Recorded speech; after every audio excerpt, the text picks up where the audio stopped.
စင်ကာပူနိုင်ငံမှာမြန်မာမိန်းကလေးကိုဆွဲလာရမ်းလာလုပ်ပြီးဟိုတယ်ထဲခေါ်ဖို့လုပ်နေတဲ့သူရုပ်မှာအမျိုးသားတဦးကိုပြီးတော့ပြန်ခိုင်းပြီးအမိပြက်စင်းသွင်းလိုက်ပါတယ်။2025ခုနှစ်ဒီဇင်ဘာလ29ရက်နေ့ကစင်ကာပူစီတီဟော်တောင်ကုန်းနားမှာမိန်းကလေးကိုဆွဲလာရမ်းလာလုပ်နေလို့မေးမြန်းရမှာရုပ်မာတဲ့အကြောင်းအရာသိခဲ့ရတာဖြစ်ပါတယ်။တိတာမကြသေးတဲ့မိန်းကလေးကိုဟိုတယ်သွားဖို့အတင်းဆွဲခေါ်နေတာဖြစ်ပြီးမိန်းကလေးကမလိုက်လို့ကြောင်းကြောက်ရွံ့ထိတ်လန့်စွာအော်ဟစ်အကူအညီတောင်းခံနေတာဖြစ်ပါတယ်။မြန်မာအချင်းချင်းရုပ်မာဖို့ကြံစီနေသူဟာကူညီဖို့လာတဲ့သူတွေကိုတောင်မဆိုင်ရင်မပါနဲ့ဆိုပြီးချင်းချောက်ခဲ့သေးပြီးအခြေအနေမဟန်မှထွက်ပြေးသွားခဲ့တာဖြစ်ပါတယ်။စင်ကာပူရဲတွေရောက်ရှိလာပြီးစစ်ဆေးမေးမြန်းတာတွေလုပ်ပြီးတဲ့နောက်မှာဒီဇင်ဘာလ30ရက်နေ့မှာဒီလူရုပ်မာကိုဖမ်းမိခဲ့ပြီးတော့မြန်မာပြည်ကိုပြန်ပို့လိုက်တာဖြစ်ပါတယ်။အကြမ်းဖက်ခံရသူအမျိုးသမီးကိုစင်ကာပူရဲတွေကတရားစွဲအောင်မလားမေးခဲ့ပေမဲ့မြန်မာလူမျိုးအချင်းချင်းဖြစ်တာကြောင့်တရားစွဲတာမျိုးမလုပ်ခဲ့ဘူးလို့သိရပါတယ်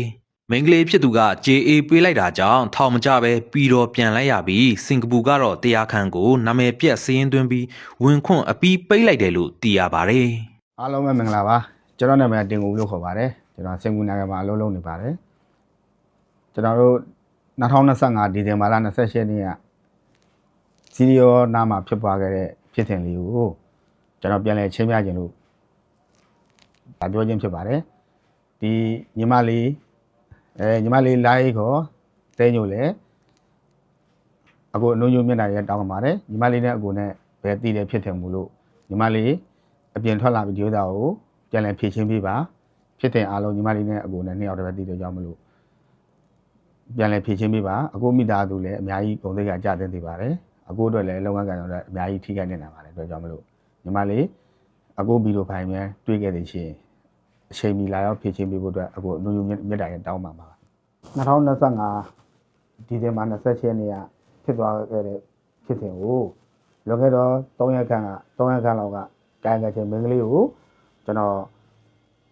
်ပြန်လည်ဖြည့်ချင်းဖို့အတွက်ကျွန်တော်တောင်းဆိုထားတဲ့ဗီဒီယိုဖိုင်လေးကျွန်တော်တင်ထားတာလဲအဲ့ဒီနေရာဖြစ်တဲ့ထွက်ဒီနေ့ချိန်ထိထွက်မချင်းတာတဲ့ကြောင့်မလို့အခုကျွန်တော်ရှင်းပြတာဖြစ်ပါတယ်ဒီဇင်ဘာ28ရက်နေ့ကစနေနေ့ဖြစ်တယ်ခုကျွန်တော်လမ်းခေါ်တဲ့အချိန်မှာကျွန်တော်စီရီယောသွားခဲ့တယ်တစ်ချက်ပဲမှာကျွန်တော်ရောက်တယ်တစ်ချက်ပဲမှာရောက်တဲ့အချိန်မှာကျွန်တော်တို့ဒီစားတော့တိုင်းတစ်ခုမှာကျွန်တော်ထိုင်ဆိုင်နဲ့ညနေ4နာရီခွဲလောက်ဒီအမှပဲကျွန်တော်ထိုင်နေကြပါတယ်အဲဒီအချိန်မှာညနေပိုင်းအချိန်မှာသူကတောင်ကုန်းကိုသွားခြင်းနဲ့ဆိုလို့ကျွန်တော်သွားလိုက်ပို့တယ်အဲဒီအချိန်မှာကျွန်တော်တို့ညနေစာစားဖို့တောက်ဖို့စားဖို့အတွက်ကျွန်တော်တို့ပစ္စည်းကျွန်တော်ဝယ်ချောင်းရတယ်အဲဒီအချိန်မှာတော့ကျွန်တော်တို့တောင်ကုန်းသွားပြီးတော့အဲဒီရာကိုကျွန်တော်လည်းယူသားရှေးသားထားရတဲ့ဝေးကြီးကိစ္စတွေကျွန်တော်တို့ပြောပါတယ်ကျွန်တော်ကြီးကလည်းဒီအဲ့ဒီကပတ်စံရှိရတဲ့ဟာကိစ္စတွေကျွန်တော်ကြီးကအဲ့ဒီကဒီပတ်စံရှိတဲ့ကိစ္စတွေကိုလည်းကျွန်တော်တို့အမှအေးသေးသူပြောခြင်းနဲ့ဆိုလို့ကျွန်တော်သွားတယ်ညနေ6နာရီပြောနေရင်ညနေ6နာရီခွဲအချိန်လောက်ကြတော့သူကပြန်နေတယ်ဆိုပြီးတော့ထားပြန်သွားတယ်အဲ့အချိန်မှာကျွန်တော်ကလည်းပြန်ဖို့အတွက်သိန်းစင်းနဲ့ကျွန်တော်ပစ္စည်းတွေအားလုံးစားတော့ထားတဲ့ညက်ပတ်နေတာကျွန်တော်နှုတ်ဖို့အတွက်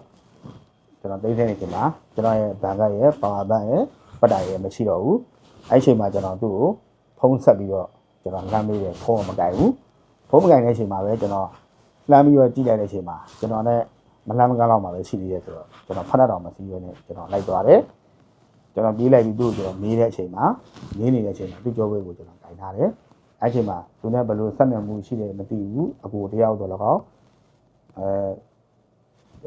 ညီတယောက်တော့လည်းကောင်းကျွန်တော်တို့ကိုဗီဒီယိုတိုင်းနဲ့ရိုက်တယ်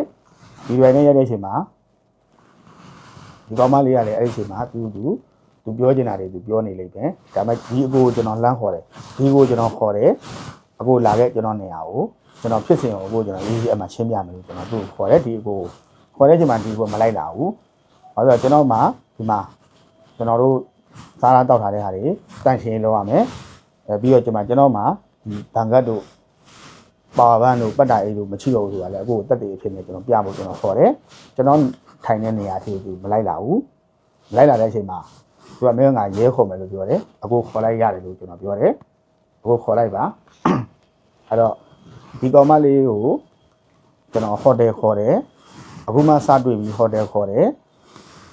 ဆိုတော့ပုံစံမျိုးသူ့ဘက်သူရေးပြီးတင်လိုက်တယ်ဒါပေမဲ့သူ့ကိုကျွန်တော်ခေါ်တယ်ကျွန်တော်နေရာကိုဒီမှာကိုကြည့် ဒီမှာဒီပစ္စည်းဒီညစ်ဒီတန့်ချင်းလောမဲ့ဟာတွေလုပ်ဖို့အတွက်လည်းကျွန်တော်ခေါ်တဲ့အချိန်လေကျွန်တော်ရဲ့ပတ်တိုင်ကြီးလည်းဘန်ကတ်တွေမရှိတဲ့အချိန်လေအခုကိုကျွန်တော်ပြချင်လို့ဆိုခေါ်တဲ့အချိန်မှာလာမကြည့်ပဲနဲ့သူလိုချင်တဲ့နေရာနေပဲသူဒီဗီဒီယိုဖိုင်ကိုသူတင်တယ်ကျွန်တော်သူ့ရဲ့ Facebook အကောင့်မှာသူတင်လိုက်တယ်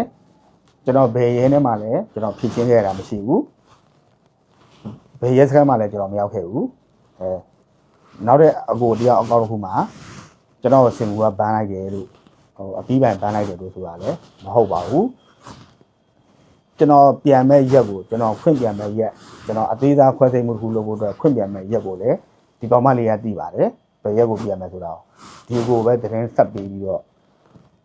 ဒီနောက်တဲ့တစ်ခေါက်မှာထပ်ပြီးတော့သူတင်တယ်ကျွန်တော်ရဲ့ဘန်ကတ်ရယ်ပတ်တာရယ်ပါဝါဘန်ရယ်သူရှိပါဝါသေးလားလို့ကျွန်တော်တို့မေးစမ်းနေအချိန်မှာပဲအကိုက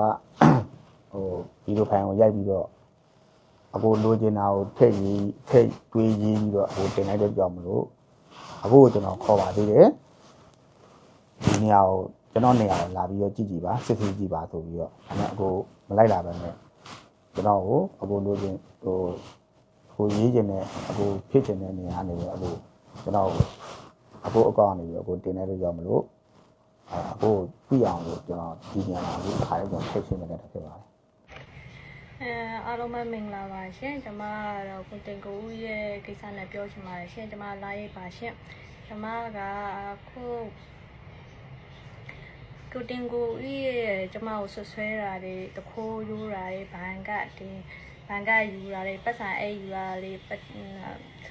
ချာကျင်တော့ပတိအားသွင်းတဲ့ဟာယူတဲ့ဟာတွေကိုကျွန်မကိုဆွဆွဲထားတာရှိလို့ပြီးပြီဆိုရှင်သူ့ကိုဝင်ဆဲမှာတဲ့သူ့ကျမကနေခမသူ့ကိုပောက်ကေးရပြောပါတယ်တို့ကျမကိုဆွဆွဲထားလို့ပါရှင့်သူကျမကမဟုတ်မမှန်မှန်းနဲ့တဲကူကခေါ်တဲ့ကိစ္စရယ်ကျမပြောတယ်လို့သူကဆွဆွဲထားပါရှင့်အဲ့ဒါကျမရှင်းချင်လို့ကျမတိုက်လွှင့်ခဲ့ပါရှင့်ကျမလိုက်လွှင့်တဲ့အထက်မှာကိုတင်ကိုကမတက်ခဲ့ပါဘူးရှင့်ကိုတင်ကိုမတက်ခဲ့လို့ကျမကိုတင်ကိုနဲ့ထိတိုက်မရှင်းလဲရအောင်ရှင့်ကျမဖုန်းခေါ်ရဲမကင်ဘူးအခုလိုက်မလွှင့်ခင်မှာကျွန်မဖုန်းခေါ်ရဲအေးအေးဆေးဆေးဖြည့်ရှင်းချင်လို့ကျွန်မဖုန်းခေါ်ရဲမကင်ဘူးသူရဲ့လိုက်လို့မိခါမှာသူဖြည့်ရှင်းသူပြောတုတ်ခိုးယူတာတွေဖြည့်ရှင်းမဲ့ကိစ္စတွေပြောတဲ့ထက်မှာကျွန်မဖြည့်ရှင်းပါတယ်ရှင်သူကျွန်မဖြည့်ရှင်းတဲ့ထက်မှာသူဖြစ်ပစ်ပါတယ်ရှင်ဆိုတော့ကျွန်မကအဲ့ဒါကျွန်မခိုးလည်းမခိုးခဲ့ပါဘူးရှင်ဖုန်းဘန်ကလည်းမယူခဲ့ပါဘူးပတ်စံလည်းမယူခဲ့ပါဘူးပတိချခြင်းလည်းမယူခဲ့ပါဘူးအဲ့ဒါနေဖြစ်တဲ့ပြဿနာဖြစ်တဲ့အထက်မှာကျွန်မကိုကူညီတဲ့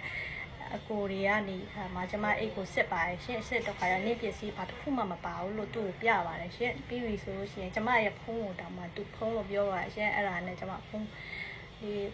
ဒီဖုန်းကိုကျွန်မကိုလှမ်းပေးပါစင်ညီမလေးဒီဖုန်းကညီမလေးဖုန်းလားနဲ့မေးတော့ခါကျဟုတ်တယ်ကျွန်မဖုန်းလို့သူဖုန်းမဟုတ်ဘူးလို့ပြောခါမှာသူလှည့်ပြန်တော့ပါတယ်ရှင်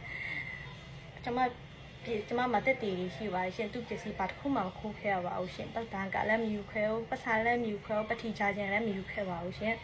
အဲ့တော့ကျွန်မဖြည့်ရှင်းချလို့ပါရှင်ဒီလိုမျိုးအချစ်ပညာရဲ့ပို့ပြီးတက်ချင်ဆိုရင် Rich Myanmar Daily Advice ဆိုတာတော့မှန်ကဘာလက် American အချစ်ပညာရှင် YouTube channel Facebook TikTok ကို subscribe လုပ်ထားပါအချစ်နဲ့ပတ်သက်တဲ့ဗီဒီယိုပို့ပြီးကြည့်ချင်ဆိုရင် YouTube playlist မှာတွားပြီးတော့ကြည့်ရပါတယ်